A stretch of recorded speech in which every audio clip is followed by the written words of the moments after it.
Welcome sa Here Story PH. Maraming salamat. Chapter 1821 Battle of the Seal 18.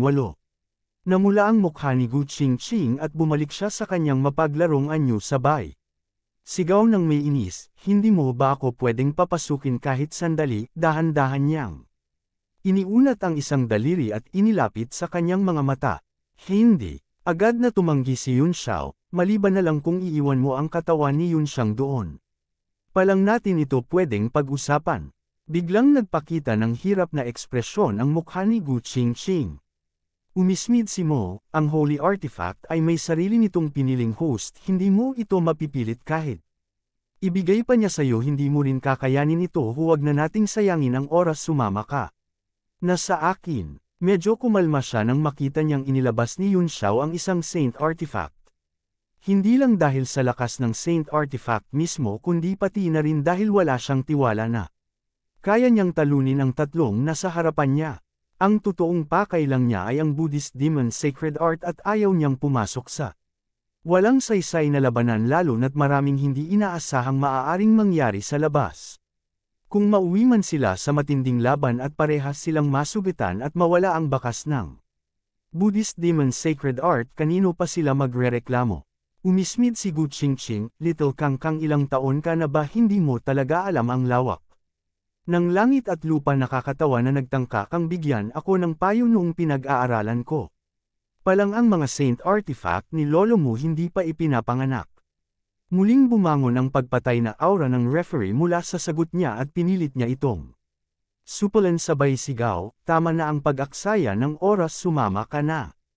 Itinaas ni Yun Xiao ang kanyang espada, itinuro ito sa kanya at ngumiti ng malamig, kung gusto mong dalhin si Gu Qingqing, kailangan mo munang dumaan sa akin. Alam din niyang ayaw na talagang lumaban ng referee, kaya gusto niya ring maiwasan ito, mas gusto niyang tapusin na ang lahat. Umismid si Mo, siya ay nakagapos na ng silver numerological patterns ng aking bone scale.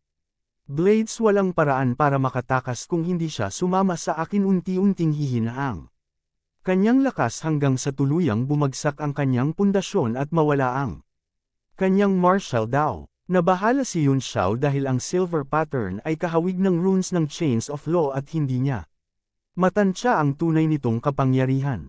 Ngumiti si Gu Qingqing, magaling ka Little Kangkang, napakasama mo para tretuhin ako ng ganito, huwag kang mag-alala, hindi ako kayang saktan ng matandang demonyong ito, sasama na ako. Hindi ko pakialam kung masasaktan ka o hindi, malamig na sagot ni Yun Xiao, iiwan mo ang katawan ni Yun Xiang dito kung hindi wala akong pakialam sa buhay o kamatayan mo. Kumandat si Gu Qingqing at ngumiti, kahit iwan ko pa ang katawan dito, tinamaan na rin ito ng Silver Runes of Law, maliban sa Bone and Scale Blades ng Kun, walang ibang paraan, ano bang magagawa mo? Nangangitim ang mukha ni Yun Xiao at nahilo siya, hindi pa niya nababawi ang katawan ni Yun Xiang ngayon na may nababalutan pa ng kakaibang Silver Runes, para bang binuhusan siya ng apoy. Tumawa si Gu Qingqing, nakikita ko na may malasakit ka sa aking disciple, ganito na lang. Pagbalik ko kakausapin kita ng maayos, basta pumayag kang gawin ng isang bagay para sa akin, maaari kong pag-isipan na ibalik sa iyo ang katawan na ito. Nagliwanag ang mga mata ni Yun Xiao, ano iyon? Mabilis niyang tanong, ngunit puno ng pagdududa, mayroon bang ganitong kagandang bagay sa mundo, lalo na't nalamon na ng katawan ni Luo Yun Xiang ang Blood God Bead, paano pa ito mabibitawan ni Gu Qingqing? Sagot ni Gu Qingqing, kung ano yun hindi ko pa napag-iisipan, sasabihin ko kapag naisip ko na. May hawak ka ng Divine Realm Tablet, kaya tiyak na babalikan kita, kaya huwag kang mag-alala. Hindi ako tatakas. Muling nagdilim ang mukha ni Yun Xiao at napasubsob sa pag-iisip kahit magtagumpay pa siyang pigilan si Gu Qingqing, paano naman niya aalisin ang Silver Rune sa katawan ni Yun Xiang? Kaya ka ba lumapit para sa Divine Realm Tablet? Ibig bang sabihin kilalang kilala mo ang tablet na ito? Nagsimulang mag-use si Yun Xiao, umaasang makakuha ng bakas tungkol sa Artifact Spirit. Sabi ni Gu Qingqing, ang steel na ito ay may kaugnayan sa kapalaran ng buong Heavenly Martial Realm. Malinaw na isa ka ring tao ng tadhana, wala akong gaanong alam dito at kahit meron man hindi ko rin masasabi sa'yo. Napamura si Yun Xiao sa loob ang sagot ay walang kwenta kaya dumiretso na siya sa punto. Bagamat nasa akin ang monumento wala itong artifact spirit may alam ka bang paraan para mahanap ito? Artifact spirit. Namangha si Gu Qingqing halatang walang alam pagkatapos ng ilang sandali nagsalita siya. May artifact spirit pala ito hindi ko alam ngunit may isang tao siguradong nakakaalam pwede ko siyang tanungin para sayo. Sino siya? Gulat na tanong ni Yun Xiao. Ngumiti si Gu Qingqing, kahit sabihin ko hindi mo rin siya makikilala baka hindi pa niya ako pansinin. Nagulat si Yun Xiao, sa sinasabi mo ba kilala mo siya paano ang edad niya? Tumawa si Gu Qingqing, huwag ka nang magtanong ako na lang ang maghahanap ng sagot. Tungkol sa artifact spirit para sayo kung malalaman ng taong iyon na muling lumitaw ang divine realm tablet gusto kong makita ang reaksyon niya inaabangan ko na iyon haha. Hindi makapaniwala si Yun Xiao at natahimik.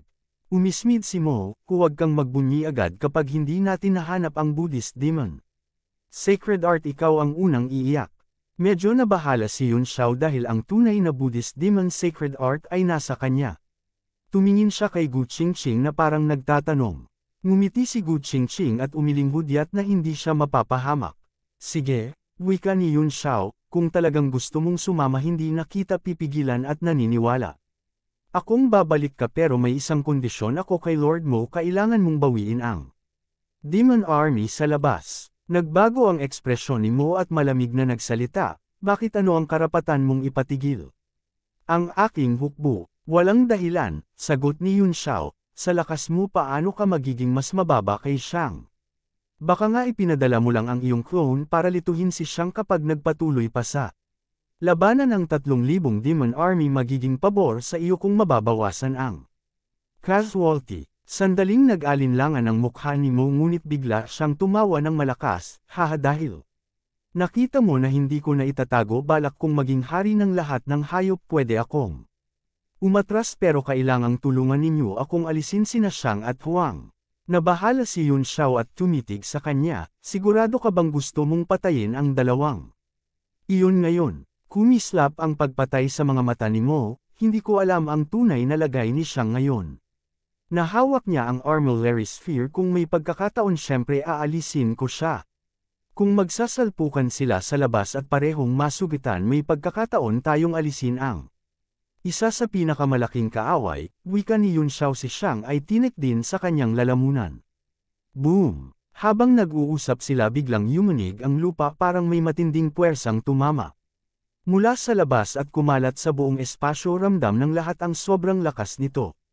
Ano iyon? Gulat ni Gu Qingqing, ang Five Cloud Mountain ay konektado sa langit at lupa para makalikha ng ganitong kalakas na pagyanig dapat ay hindi pangkaraniwang bagay ito.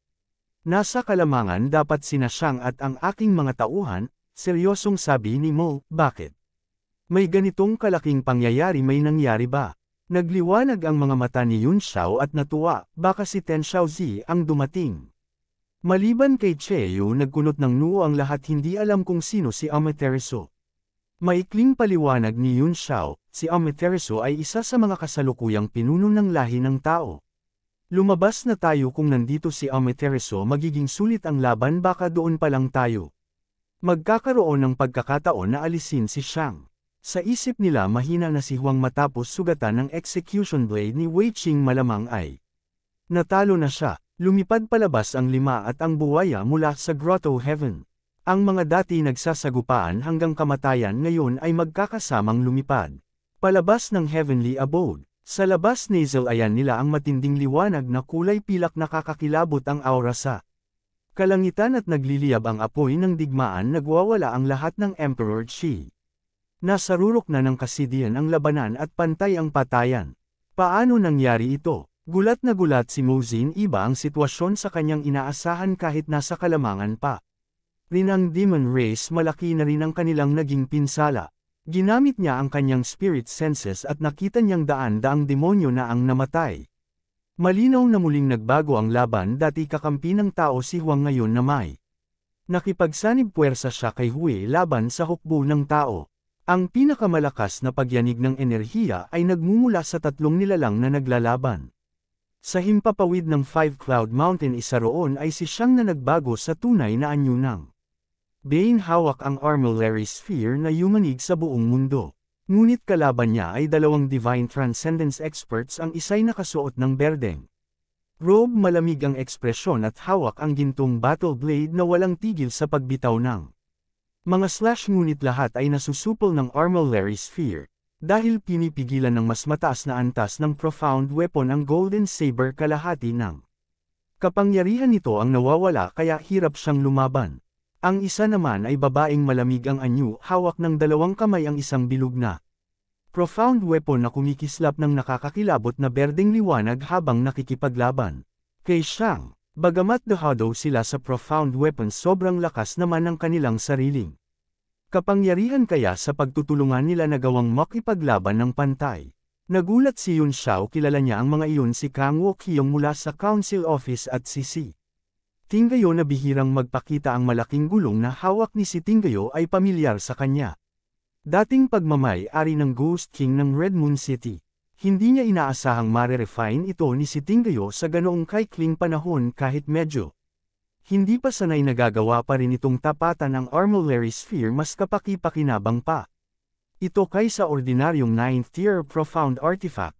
Tumingin siya sa paligid, hindi lang sina Kang Wokyong at si Tinggayo ang dumating, marami ring iba pang expert sa piling ng mga Saints, pati ang Sea of Soul Formation ay nagpadala rin ng lakas, ngunit hindi makita si Liu Feiyan. Ayon, sa kabilang bahagi ng labanan mataas sa kalangitan ay isa pang digmaan, mas marahan at mas maganda ang tanawin. Dalawang pilak na liwanag ay parang Milky Way, nagbabago ng anyo sa himpapawid, isang kagandahan. Nanginginig si Yun Xiao sa nakita dalawang figure ang nakaupong nakapikit paminsan-minsang gumagawa ng incantation gestures, ngunit kapwa pawisan at mapotla ang mga mukha. Amaterasu. Ang isa sa kanila ay si Amaterasu Z, isa sa tatlong matatandang pinuno ng Shendo na matagal nang hindi nakikialam sa katotohanan. Kilala siya bilang isa sa dalawang pinakamataas na figure sa kasalukuyang henerasyon ng Arc. Ang kalaban niya ay si Ai mula sa Monster Race. Ang dalawa ay naglalaban gamit lamang ang kanilang mental energy, walang halong daye. Ang Silver River sa paligid nila ay purong spiritual power, parang mga celestial phenomena ng universo na umaatake at nagsasalpukan. Chapter 1822, Battle of the Seal 19. This Bian. Nagulat din si Yi at Gu Qingqing, ang tindi ng tagpo, parang lubusang digmaan ng dalawang lahi. Bumalik sa ulirat si Yun Xiao, mukhang plano ng Sacred Zone at ng Sea of Soul Formation na lipulin dito ang Demon Race.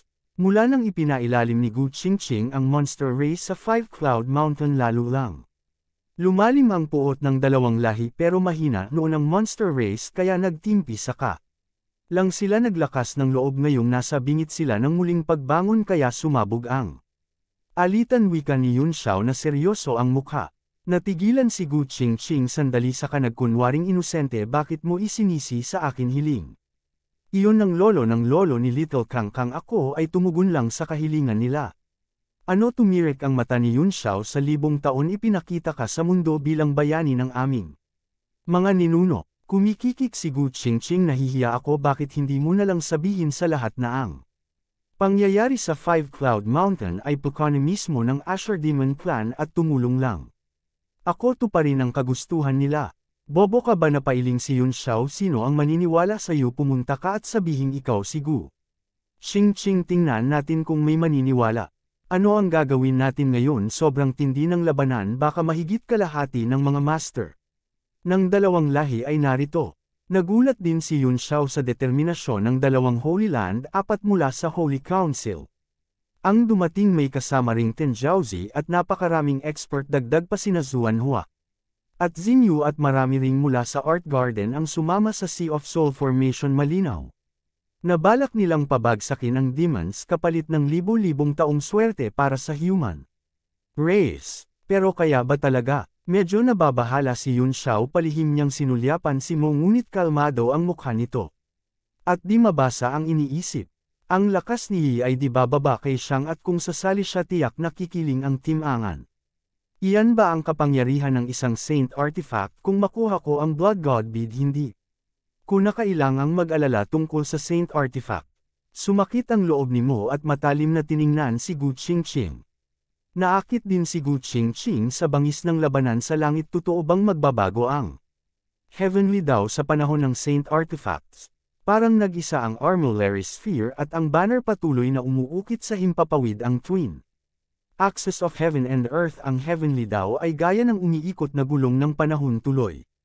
Tuloy ang pag-usad. Sa mundong nilikha ng Armillary Sphere, seryoso ang mukha ni Yi at nag-ukit siya ng hand seal.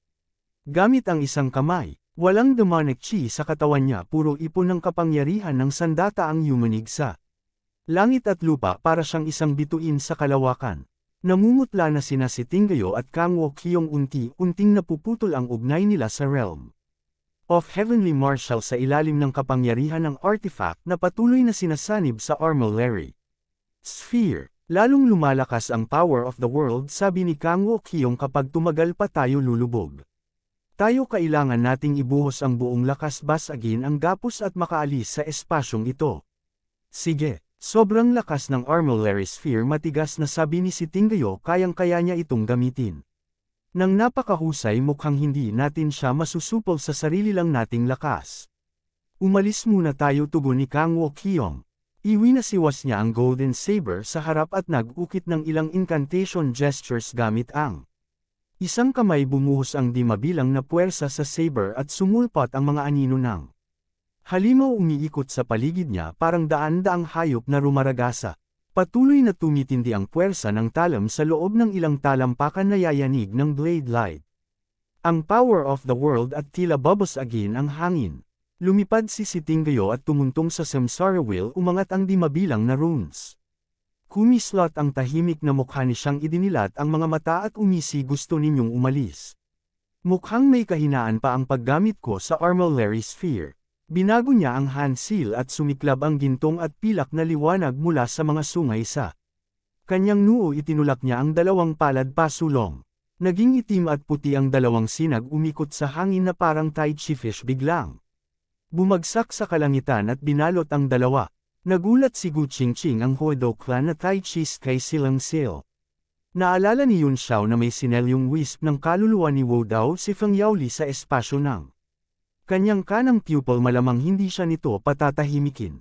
Paglabas ng Tai Chi Sky Silang Seal, agad na supil ang kapangyarihan ni Kang Wo-kyong at si Tinggayo. Bahagyang nagbago ang mukha ni si Tinggayo pero agad siyang kumalma kapag nilapag mo ang seal na ito. Kahit ikaw wala nang magagawa, kaya ano ang silbi nito? Mahina itong galaw. Lumamig ang ngiti ni siyang. Talaga ba mukhang ang pagkaunawa ninyo sa Huodo clan ay nanatili pa sa 10,000 taon na ang nakalipas na kalulungkot? Naging maliit na bola ang Armillary Sphere at pumasok sa kanyang glabela. Patuloy na umiinog. Sumigaw si Yi at kumawala ang dual axis of heaven and earth ng matinding liwanag. Biglang umalsa ang demonic aura na noon ay hindi pa lumilitaw. Ano? Parehong nabigla sina Kang Wo-kyong at si Tinggayo. Nagkatinginan sila at nakita ang sindak sa mata ng isa't isa. Umiling si Xiang at dahan-daw ang lumapit. Marahil sinadya niyang bagalan ang bawat hakbang, ngunit punong-puno ng demonic power. Ang bawat kilos direkta nitong inuga ang kalooban ng kalaban, para bang piniprito sa kumukulong tubig ang kanilang mga laman loob. Sobrang lakas sa ilalim ng Sky Silang Seal, hindi nabawasan ang lakas niya. Paano niya nagawa iyon? Tanong ni Mo Jing. Puno ng hilakbot ang mga mata. Sa daw ng langit ang labis ay pinipinsala, ang kulang ay sinasapatan, ang mataas ay pinapantay. Ang mababa ay itinataas. Ibig sabihin pinupunan ng langit ang kakulangan at sinusupil ang labis na lakas. Halimbawa ang Heaven Silang Stamp ng Calamity Tower Clan, kayang isara ang lahat ng batas. At divine powers, taliwas ito sa Heavenly Dao. Kapag ginamit ito, masiselyuhan pati sariling kapangyarihan bilang balanse ng Heavenly Dao. Ngunit ngayon, matapos gamitin ni Xiang ang Sky Silang Stamp, hindi naselyuhan ang sarili niyang lakas na bali ang balanse ng Heavenly Dao. Sino pa ang makakatapat sa kanya?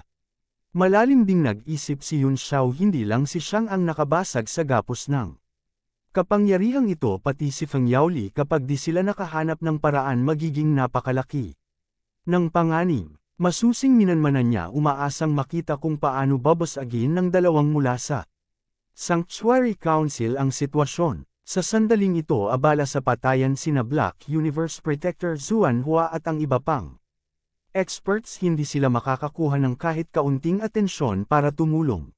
Master si Tinggayo, may paraan ba para basagin ito? Tanong ni Kang Wokyong na balisa.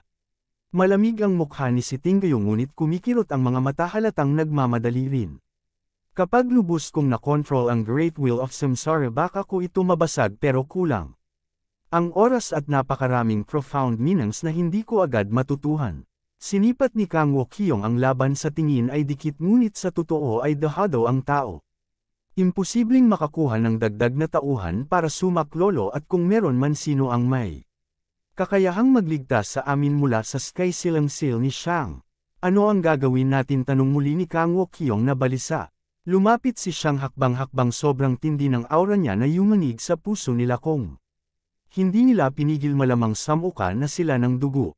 Kagat ni si Tinggayo ang labi, kaya mo ba akong bigyan ng 10 hininga? Susubukan kong paandarin ang secret skill ng will at basagin ang seal gamit ang kapangyarihan ng treasure. Kahit mabaigo man lang ay maibabalik natin ang kaunting kalayaan.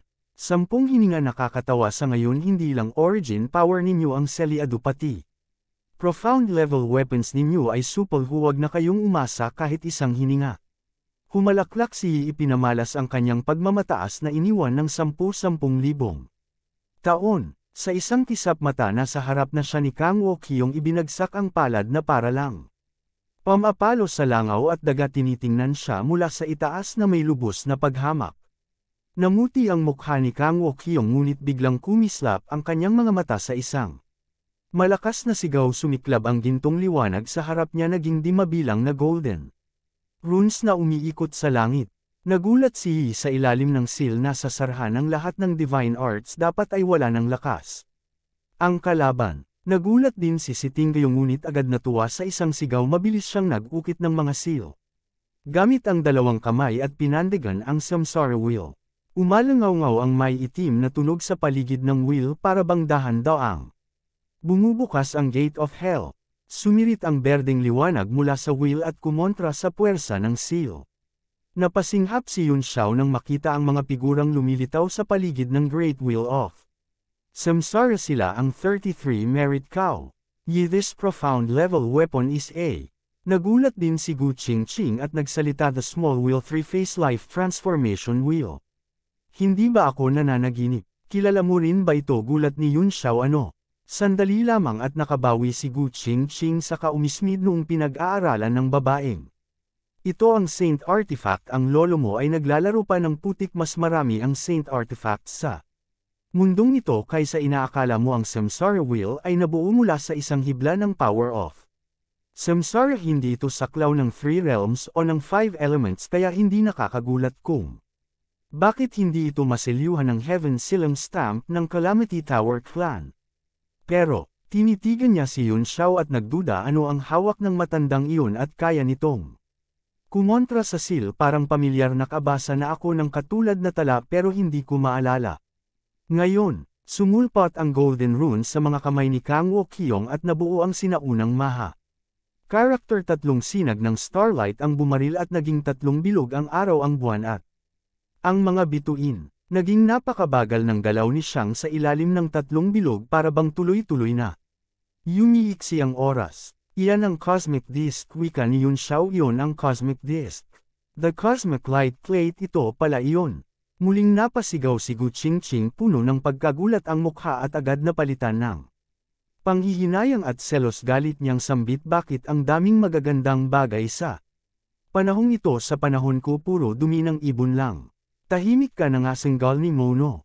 Pero halatang curious din siya, kaya nagtanong ano ang Cosmic Light Plate sa alamat ng Demon Race. Kayang selyuhan ng Wodaw na Heaven Silang Seal ang lahat ng divine powers. Talagang nakapagtataka at hindi masukat ang makita na pareho nilang nabasag ito. Patahimikin mo ang sarili mo, singgal ni Gu Qingqing. Paliwanag ni Yun Xiao, orihinal itong kalahati ng magkaparis na profound artifacts mula pa noong unang panahon. Tinawag itong universe at kumokontrol sa rules of time. Ang isa pang kalahati ay space at ako ang may hawak ng rules of space. Nauunawaan ko, wika ni Mo Jing, ang time at space ay bahagi ng heavenly daw, kaya naman Kaya nitong suwin ang Sky Silang Seal. Chapter 1823 Battle of the Seal 20. Nang itim ang mukha ni Xiang at tila nagliliyab ang kanyang mga mata sa galit.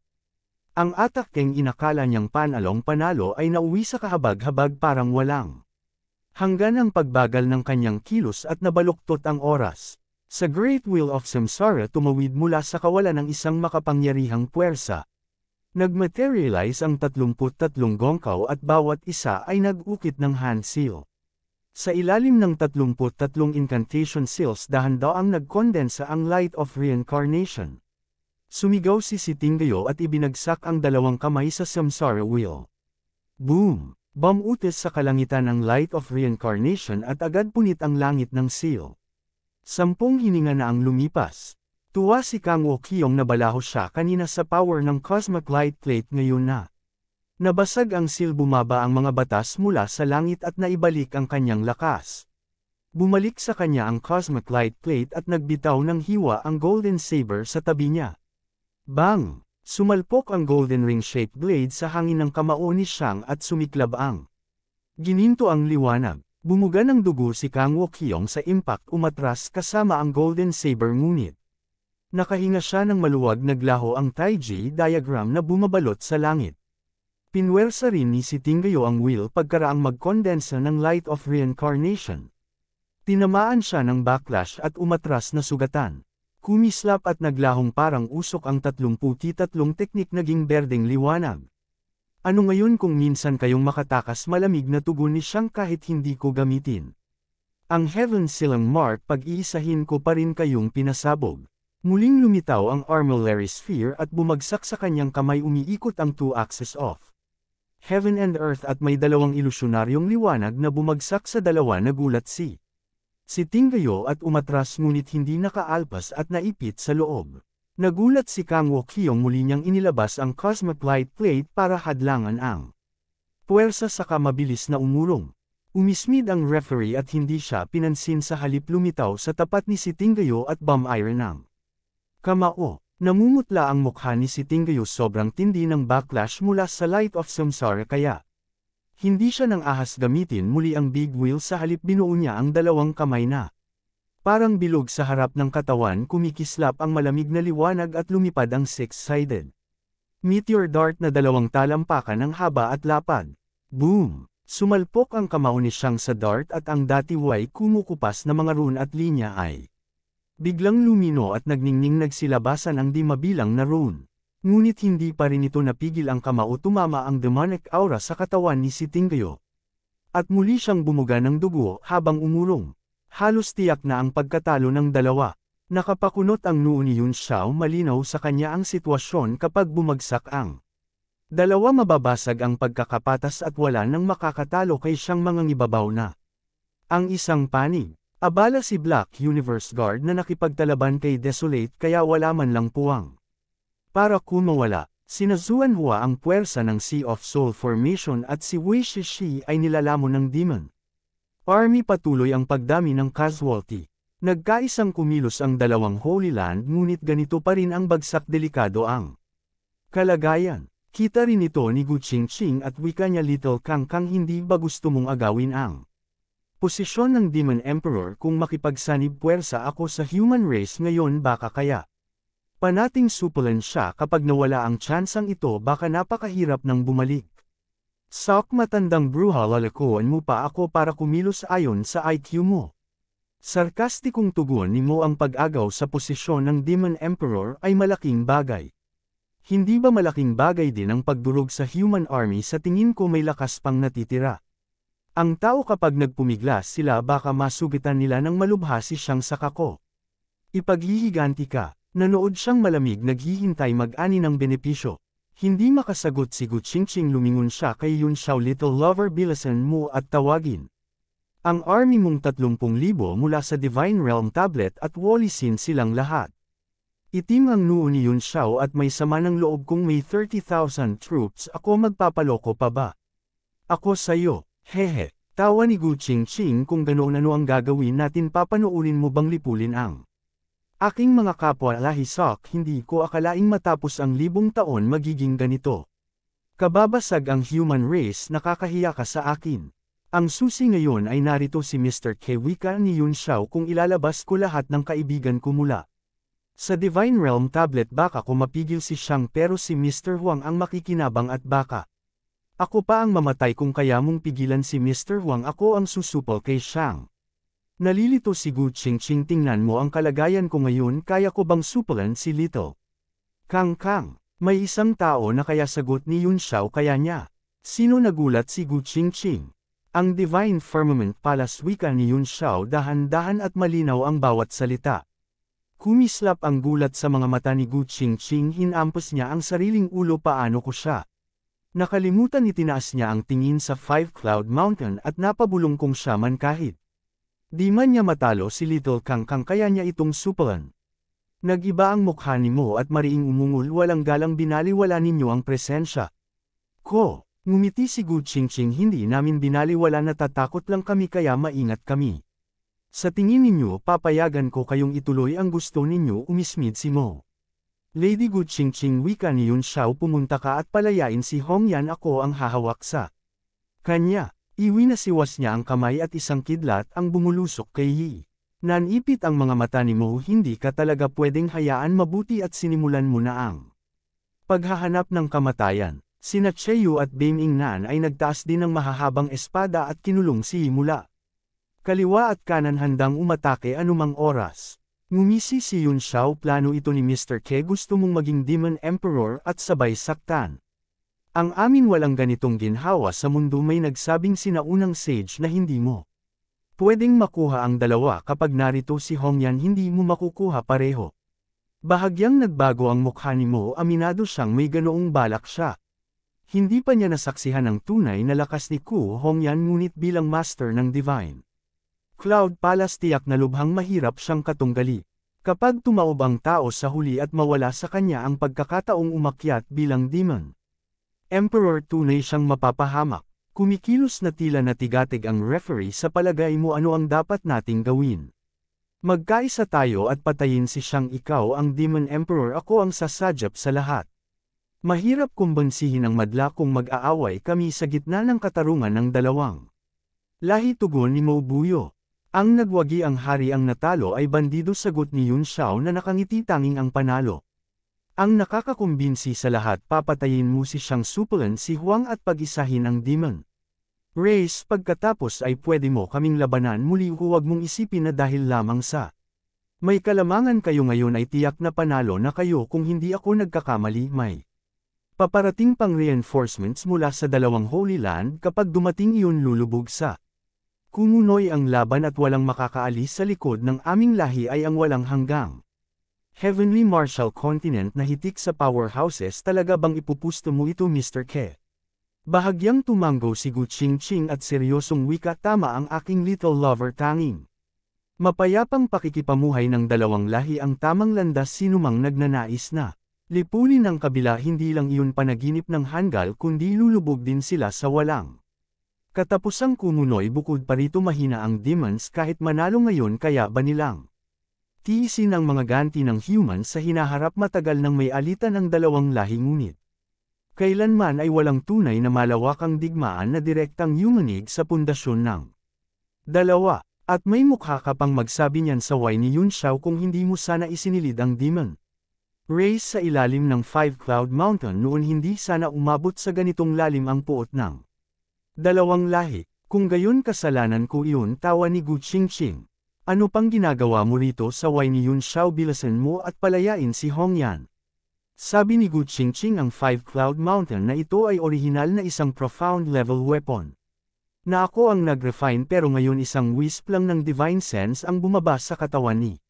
Yun siyang nang gamitin ko ang wandering secular world technique kanina napansin kung hindi. Kung na ito makontrol baka hindi ganoon kadaling bawiin. Ano ang gagawin natin tanong ni Yun Xiao na balisa. Ituturo ko sa iyo ang art of the wandering world kapag tapos na ito kaya mong dahan daw ang saliksikin ito namang Five Cloud Mountain ay regalo ko sa iyo. Yun Xiao hehe. Biglang tumawa si Yi mukhang hindi ko na kailangang pumili hindi makakalabas agad ang Divine Firmament Palace Lord kaya maghintay na lang kayo na malipol ni Xiang at ng aking Tribo at aani ako ng benepisyo. Yun Xiao hehe. Napasigaw si Gu Qingqing ay ano na ang gagawin natin malapit nang mapatay ang dalawang. Iyon mula sa Sacred Zone. Habang nag-uusap sila walang tigil na bumubuga ng dugo sina si Tinggayo at Kang Wokyong. Habang pilit na kumikapit si Xiang naman ay naglalakad-lakad lang na parang nag-iikot. Kasalanan mo ito galit na sabi ni Yun Xiao ikaw ang nagsabi ng lahat. Sinasisi mo na naman ako sagot ni Gu Qingqing na parang naapi. Tahimik si Yun Xiao hindi ko na yun mapapansin kahit hindi ko gusto ang mga tao mula sa Sacred Zone Administrative Department at sa Mystic Garden haligi pa rin sila ng human race. Hindi sila pwedeng bumagsak, tingnan natin at dahan-dahan ang bawat hakbang. Pagkasabi niya lumipad si Yun Xiao at sinalubong si Xiang. May kabang sumagi sa kanyang puso anong biro ito kung babagsak dito ang apat mula sa Holy Region Administrative Department kasama si Lord Tenjiaozi at ang maraming expert mula sa Art Garden anong lindol sa mundo ang ay dudulot nito tiyak na yayanig nito ang impluensya at pamumuno ng dalawang Holy Land. Kapag bumuho ang dalawang Holy Land saka lamang tunay na maghahari ang kaguluhan sa mundo. Bamuka rin ang bibig ng buwaya at naging malakas na hangin na hamatak sa kanya paitaas sa langit. Matapos sumipsip ng astral wind spirit sa deep and quiet water path tila nagbago ang ugali ng buwaya mula sa pagiging tamad buong araw naging agresibo at mabangis hindi masabi kung mabuti ba o masama. Gusto ba ninyong magpahinga muna kayong dalawa? Habang bumubuga ng dugo sa bagbog sina Kang Wokyong at si Tinggayo narinig nila ang pinakamagandang tinig sa mundo. Si Li Yun Xiao iyon. Natigilan si Kang Wokyong sandali sa kanatuwa mabilis siyang umurong sa likod ni Yun Xiao at wika iiwan ko na kay Martial Emperor Vanquisher. Gamulong din si Tinggayo at walang salitang pumanig sa likod niya. May paparating bang reinforcements? Tanong ni Yun Xiao. May reinforcements ba? Nakapagpadala na kami ng mensahe pabalik mabilis na tugon ni Kang Wokyong malamang. May darating na army hindi namin inasahan ang lakas ng kalaban. Mabuti tugon ni Yun Xiao sa tingin ko kaya ko pang magpaliban ng kaunti kapag walang reinforcements babalik na lang ako at baka umabot pa ako sa hapunan. Si Tinggayo Yingluo, biro lamang iyon Sir Po Jun tugon ni Kang Wokyong na may mapait na ngiti hindi lang sa Holy Region at Sea of Soul Formation kami nagpadala rin kami sa Soul Devourer Sect at sa Myriad Stars Valley na pinakamalapit dito dapat ay may darating na tulong kaagad. Chapter 1824 na Battle of the Seal 21. Saka lang nakahinga si Yun Xiao sige susubukan kong pigilan siya ng kaunti kapag matagal. Nang walang reinforcements hindi na ako makikasama pa uwi na ako ng nanay ko para sa hapunan. Mapatla ang mukha ni si Tinggayo at punong-puno ng malamig na pawis ang noo niya hindi niya alam kung bakit siya pinagpapawisan Sir Po Jun gawin mo ang lahat ng makakaya lubos. Kaming nagpapasalamat, may kinalaman ito sa pag-angat at pagbagsak ng aking lahi wika ni Yun Xiao kahit hindi ko kayo. Gusto hindi ko na yun kayang intindihin ngayon. Tapos na ba kayo sa paliwanag umismid ang referee? Sigurado ba kayong darating ang reinforcements tanong muli ni Yun Xiao?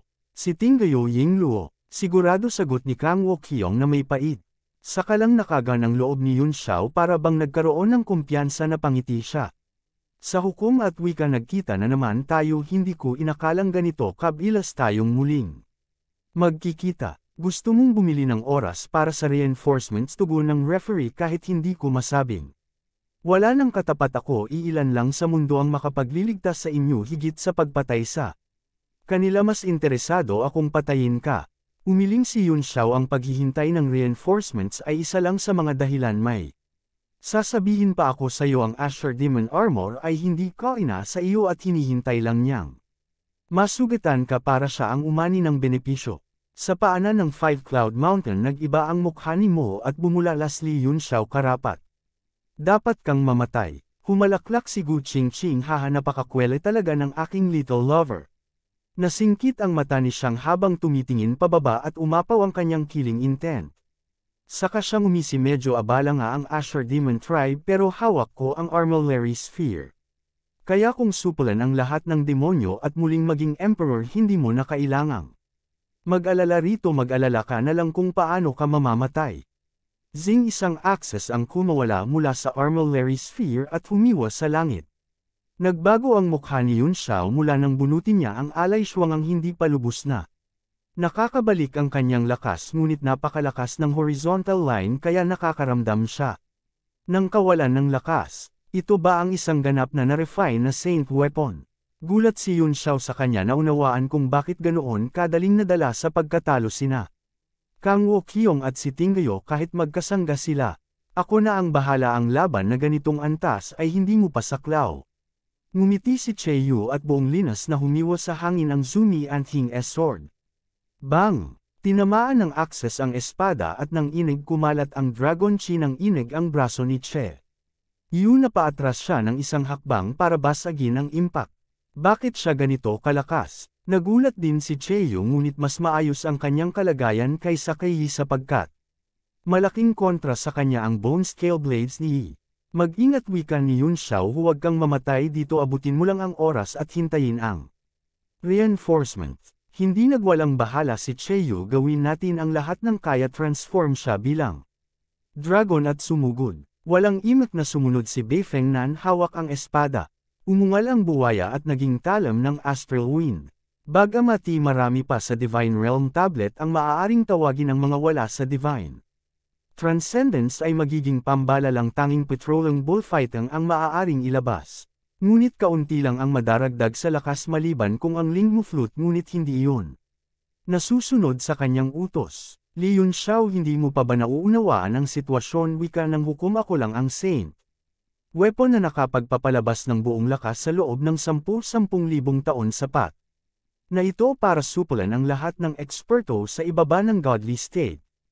Kumalat ang kapangyarihan ng armillary sphere at umusbong ang bituing langit sa isang iglap. Nabalot silang apat at bumagsak mula sa itaas ang napakatinding puwersang pumipigil.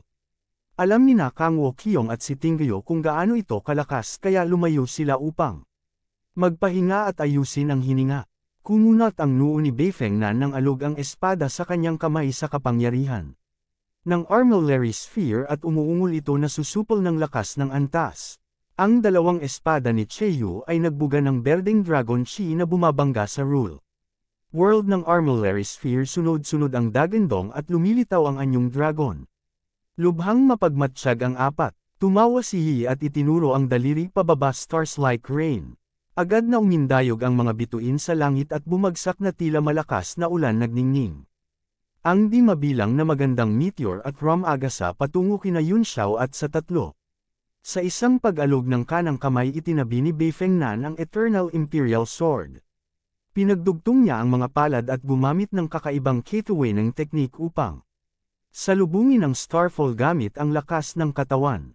Nabasag ang di mabilang na bituin, ilang talampakan mula sa kanyang palad hindi makalapit sa kanya, at naglakad si Beifeng Nan tuwirang papunta kay siyang habang humaharap sa bumabagsak na mga bituin. Alam niyang dapat atakihin ang pangunahing target kung hindi lalo lang lalalaang laban sa ilalim ng armillary sphere.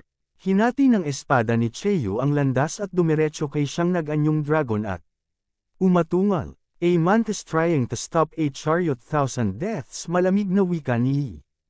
Uminag ang buong mundo at biglang naposesan ang dalawa, hindi makausad. Nanikip ang mga pupil ni Yun Xiao at napasigaw, hindi maganda, umurong agad. Ang umiikot na espasyo ay gaya ng pinigang spring na biglang bumalik sa isang iglap, sumulpot. Ang di mabilang na sinag ng liwanag at naging 10,000 slash na bumaril sa kanilang dalawa. Tinapik ni Yun Xiao ang buwaya sa tabi niya at agad itong nakaintindi, naging malakas na hangin. At sumugod, bumuo ng windshield sa harap ng dalawa, pinilipot at binasag ang mga sinag.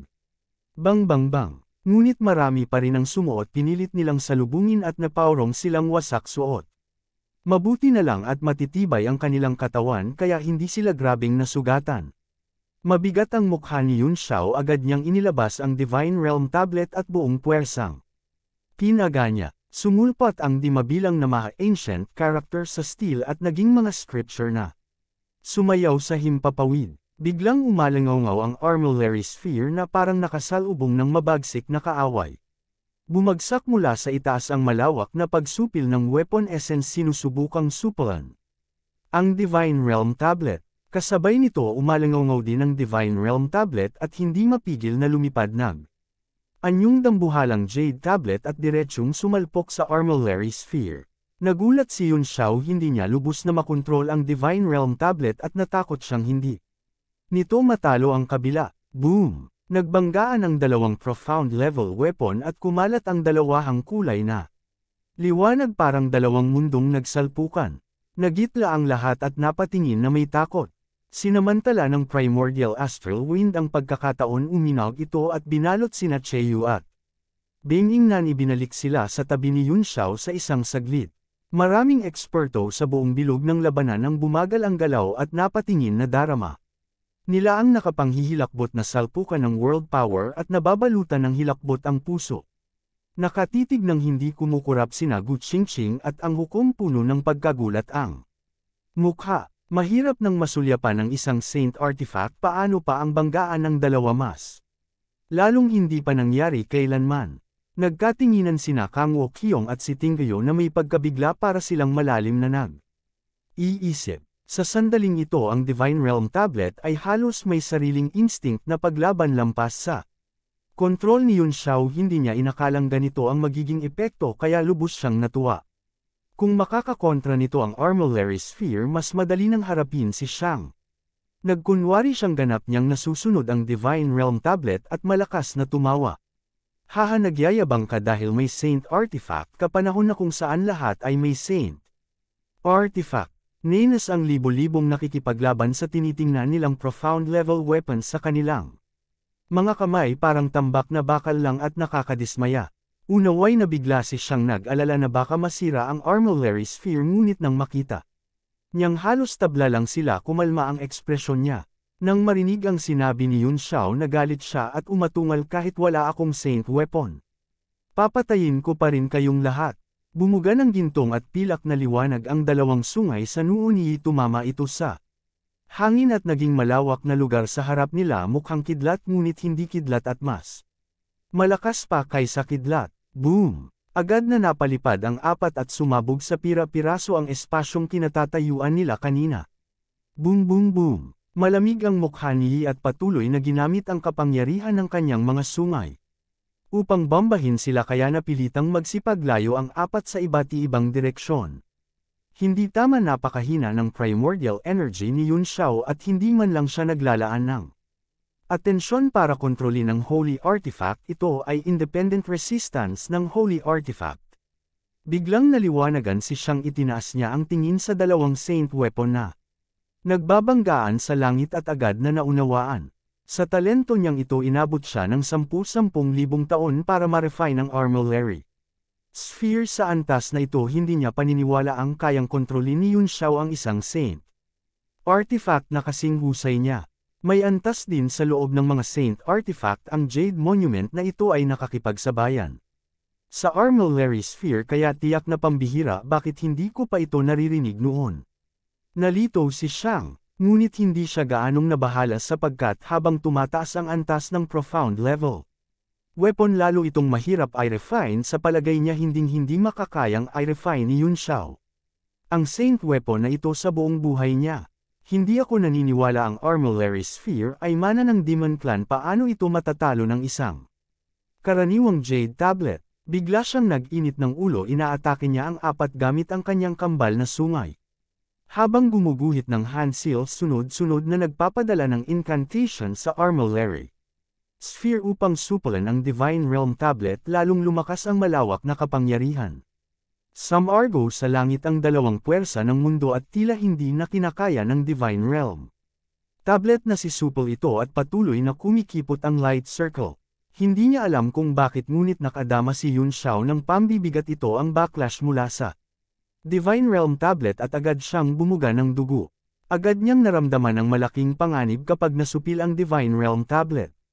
Babagsak sa kanyang katawan ang lahat ng world power ng Armillary Sphere, gaano man katibay ang katawan niya, baka madurog siya sa pira-piraso. Bang! Nang bumagal siya at may tali ng backlash, isang dalawahang kulay na sinag ang bumagsak. Ngunit napaatras ito ng espada ni Cheyu na babahalang wika niya, anong nangyayari sa'yo? Umaatake ba ang mga sugat? Umiling si Yun Xiao at tumangala na may pag-aalala kapag nasupil ang Divine Realm tablet baka. Tuluyan na akong matapos. Mabilis na nag-ukit ng hand seals ang kanyang mga kamay at agad na pinalabas ang tusita. Heavenly Peak nag-anyong munting bundok at pinisil paitaas sa langit. Sumaklaw ang 5 kulay na liwanag ng tusita Heavenly Peak sa kapangyarihan ng mundo. Bagamati bumagal ang bilis nito, patuloy itong umiinog na hindi tumitigil. Iyan ay, nagulat si Gu Qingqing at napatanong hindi ito nasusupol ng weapon essence ng isang holy weapon. Anong klaseng profound level weapon ito? Mukhang sobrang gaspang pero hindi ko inakalang ang batang ito ay may ganito karaming magagandang bagay. Biglang nag-iba ang mukha ni Yi at nakaramdam ng kilabot ito ang mismong bagay na dumurog. Sa aking Dragon Lock Starry Sky Formation hindi niya mapigil ang mangamba na baka masira ang Armillary Sphere sa atakeng ito pagkat ito ang pinakamahalagang kayamanan ng Demon Race. Chapter 1825 Battle of the Seal 22. Gulat din si Shang kahit hindi niya inaakalang masisira ng Tusita Peak ang Armillary Sphere. Nasaksihan niyang nasugatan nito ang Ghost King, isa itong nakakatakot na profound level weapon. Hindi siya nang ahas na sumugal at agad niyang binawi ang Armillary Sphere. Umatras ang puwersang sumasupol sa Divine Realm tablet at biglang kumislap ang tablet, umuga sa ere ang 2 profound level weapon sa kasabay na bumalik sa kani-kanilang may hawak. Nag-isip ng malalim si Sitingayo, may Saint Artifact din siya ngunit hindi niya ito magamit na kasing laya ng dalawa at napakaliit ng lakas na may lalabas niya. Kumislap ang anyo ni Yun Xiao, lumipad pataas at binitbit ang Divine Realm tablet kasabay nito. Nag-ukit siya ng hand seal at idinampi ang 2 palad sa Tusita Heavenly Peak. 10 ulit na mas mabilis ang pagbabagong anyo at sa isang iglap naging napakataas na bundok ito bumagsak pababa kay Shang na parang halijing umaalalay sa langit. Kumabog ang dibdib ni, hindi niya alam kung kakayanin niya ang bundok ngunit malinaw na ayaw niyang subukan. Sa isang malakas na alingawngaw pinilipot niya ang espasyo at pinigtas ang daan, kumiling na parang nag-teleport. Napabuntong hininga si Yun Xiao. Ang pinakamalaking kapintasan ng Tusita Heavenly Peak ay sobrang kabigatan nito. Nag-handseal siya sa hangin at biglang umalingawngaw babalik sa dating sukat ang bundok at samalo ito sa kanyang palad. Sa isang saglit lumitaw si Yi sa libo-libong talampakan. Ang layo paglitaw niya agad niyang naramdaman ang napakalakas na sword wheel na humahati pababa. Umungol siya at sumuntok sa isang malakas na putok, nagliparan ang 5 bilang na sword light. Nag-cruise ang 2 espada ni Cheyu, lahat ng nasa loob ng ilang yarda ay nasa pinisil na Dragon Domain. Itinaas niya ang kapangyarihan at mariing ipinagdiinan kontra sa liwanag ng kamao. Kumislap ang mga mata ni Shang, sumiklab ang liwanag sa mga sungay at pati ang kanyang mga pupil ay naging ginto at pilak. Napamura si Cheyu sa loob, nagsimulang mag-ipon ng nakakatakot na aura sa harapan niya. Paatres na sana niyang huhugutan ang espada nang sumigaw si Bei Xiaonan, hawakan mo. Sumulpat ang 5 bilang na berdeng liwanag sa itaas ng 2 at nagtipon sa anyo ng isang palad na biglang dumagan na parang meteorite. Tumibok ang berdeng liwanag sa palad at naglabas ng pakiramdam ng pagkabulok sa isang tingin halatang ubod ng talas ng lason. Nagulat si Shang sa antas niya, napakasensitibo niya sa Heavenly daw, espesyal ang palad. Ngunit ang mas kumurot sa puso niya ay ang berdeng lason. Bukas, umugang ang sigaw ni Shang, inipon ang lakas sa mga sungay at ginawa itong bola sa palad. Ibinagsak kay Cheyu at pinalipad ito. Nayanig at nagkabitak ang Dragon Realm na nilikha ng 2 espada at kumalat. Pagkataboy kay Cheyu ay hindi na siya nang ahas magtagal, sobra ang lason ng palad kaya kumiling siyang iwas. Boom! Pawang hangin ang tinamaan ng berdeng palad. Sa pagsabog ng poisonous light lumitaw ang ilusyonaryong anyo ni Bei Fengnan at dumiretso siyang lumipad palapit. Paru-paro sa bulaklak ang kanyang mga palad, sunod-sunod ang atake kay Shang. Kumalat ang 7 illusion green damask na parang usok sa kanyang mga kamay. Bilasan ninyo, biglang sabi ni Bei Mingnan. Mas mabilis. Nagulat sina Cheyu at Yun Xiao ngunit kumislap ang kanilang mga mata nang maunawaan ang ibig sabihin. Kumislap ang Dragon Light at lumitaw si Cheyu sa itaas ni Shang, naging 5 bilang na anino. ng dragon at ibinagsak ang Sword of the True Dragon sa mga mahalagang puntos ni Shang. Nag-teleport din si Yun Xiao, sumilab ang pula at puting liwanag at sinaksak ng Sword Killer ang mga mata ng lalaki. Sanay na sa di mabilang na laban, buhay o kamatayan ng dalawa, kaya agad nilang nakuha. Ang nais ni Bei Xiaonan, bilis ang sandata niya, pilit niyang ginagapos ang kalaban para wala itong oras at puwang makabawi. Sa ilalim ng tulak ng bilis nalulunod siya at wala siyang tsansang gamitin ang Armillary Sphere o ang Sky Sealing Seal. Anumang makapangyarihang galaw ay nangangailangan ng kaunting panahon upang ihanda. Maliban na lang kung handa si Shang na isugal ang katawan, tatanggap ng palo kapalit ng oras. Kung gayon, hindi niya sila masasagot. Maging ang True Dragon Dual Swordsman, ang Sword Death Slashing Red o ang 7 Illusion Green Damask, hindi niya kayang tanggapin ng katawan lang. Kahit itaboy niya ng sukdulan ang dalawa, may isa at isa pang paparating na papalit, kaya lalo lang siyang mapipigilan na maglabas ng malaking galaw. Maaaring mahirap manalo sa ganitong paraan dahil may agwat pa rin sa lakas, ngunit napakahusay nitong pangpigil sa oras. Ginto at pilak ang lahat ng lakas ni Shang sa ilalim ng dalawang kulay na liwanag, hindi siya makawala sa tatlong magkakasanib na pag-atake. Umungal din ang buwaya at nag-anyong higanteng espiritong 30 metro ang taas. Umatungal at naglabas ng di mabilang na wind blades, pinuputol ang mga siwang sa pagitan ng sabayang atake ng tatlo. Nagulat at nagalit si Shang, naligay siya sa dahado at palaging nasa bingit ng panganib. Tuwang-tuwa sina Kang Wokyong at si Tinggayu, hindi nila inakalang ganito ang magiging epekto ni na Yun Xiao, kaya sumigla ang loob nila. Ngumiti rin si Gu Qingqing, ang paggamit ng bilis para ipako ang kalaban, may paraan talaga. Ang mga batang ito sobrang hirap manalo ng apat kapag pinagsama ang lakas nila, ngunit maganda itong paraan para magpaliban habang hinihintay ang reinforcements. Nakatitig ang hukom na tila nag-iisip at walang imek. Sa sandaling iyon, biglang may malamig na tinig, sok-sok, napakaraming malalakas na kaluluwa. Napakagandang lugar. Alam na ni Yun Xiao kung sino yun, nakasimangot siyang tumingin. Wang Fubi, masayang sigaw ni Kang Wokyong. Sumilip sa langit ang isang ball, ang berdeng liwanag, at lalo pang lumaki, mahigit 10 figure. Ang lumitaw, suot ang magkakatulad na itim na robe. Mapatla at kakaiba ang mukha ng nangunguna, parang may makeup, nakatitig ang mga mata niya sa digmaan. Dumating din kayo, tuwang sabi ni Kang Wokyong. Habang nililibot ni Wang Fubi ang paningin sa buong labanan, lalo siyang natuwa at humalaklak. Haha Sir Kang Wokyong, napakatagal bago mo ako pinapunta sa ganitong kasarap na handaan. Nagningning din ng berde ang mga mata ng mga eksperto ng Soul Devourer sect sa likod niya. Sobrang tuwa nila Clarong kita ang mga kaluluwang nagliliparan sa langit at pawang makapangyarihan, lahat sila ay masayang nagtawanan. Pakigawin ang iyong makakaya, aking Panginoon, tugon ni Kang Wokyong. Huwag mag-alala, tugon ni Wang Fubi na nakangiti. May sasabihin sana si Tinggayu, ngunit napigilan niyang isingit. Huwag ninyong kukunin ang mga kaluluwa ng mga eksperto ng aming lahi. Formal na yumo si Wang Fubi at may bahid ng pagkainis. Sige, mag-iingat ako.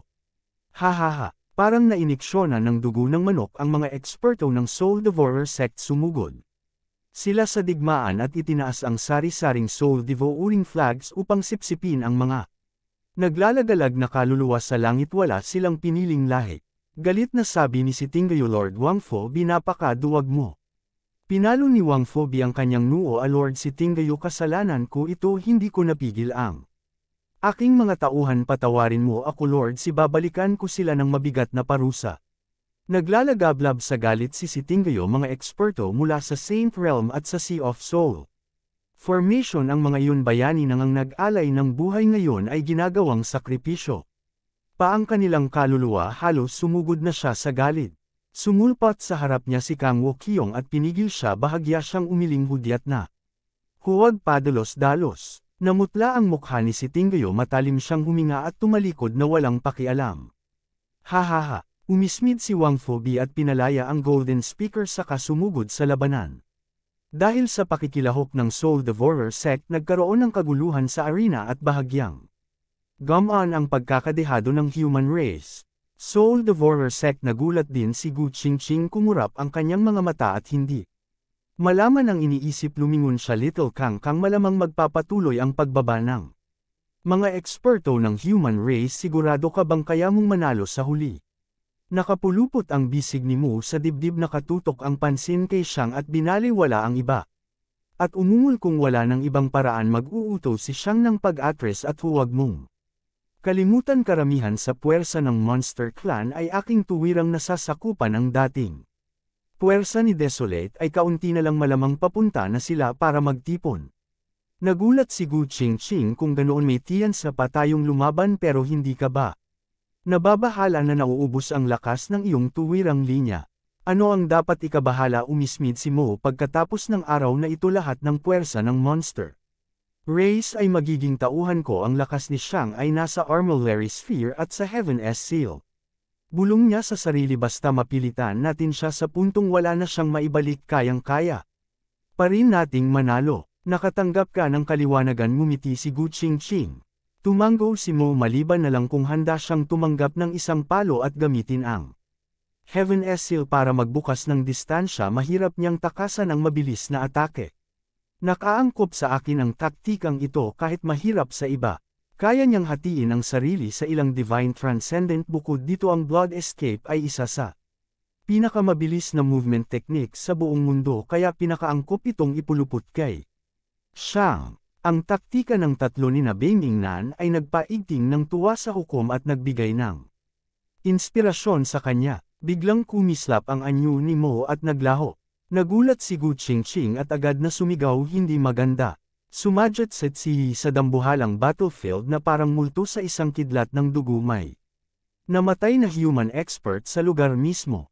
Akala niya nakahanap siya ng paraan laban kay Xiang, kaya walang takot siyang nagsimulang umatake sa mga tao. Saan dumaan ang dugong liwanag, nag-ubusan ang mga ulo. Sa sandaling sumirit ang dugo, agad itong nawala. Ang mga bangkay ay naging tuyong bangkay na walang ni isang patak na dugo. Anong uri ng demonyo at multo ito?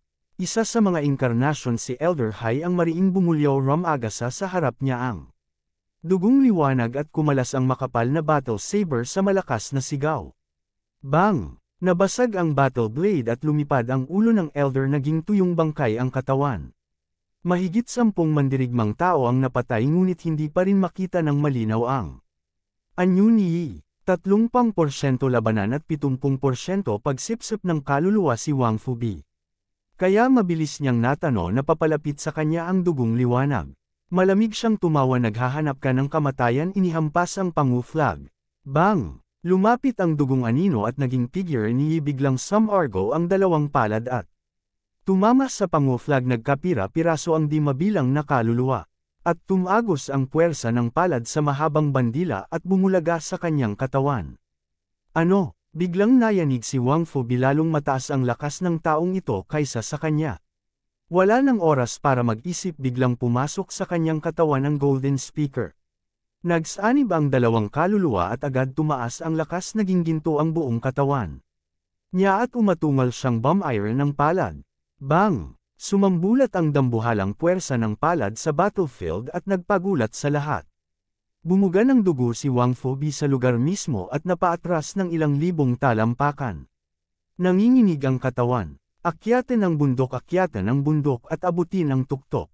Muling bumuga siya ng dugo matapos bigkasin iyon sa matinding hirap, nanlumo agad ang kanyang mukha. Ano? Nagulat ang lahat at halos walang nakapigil na tumingin sa kanya.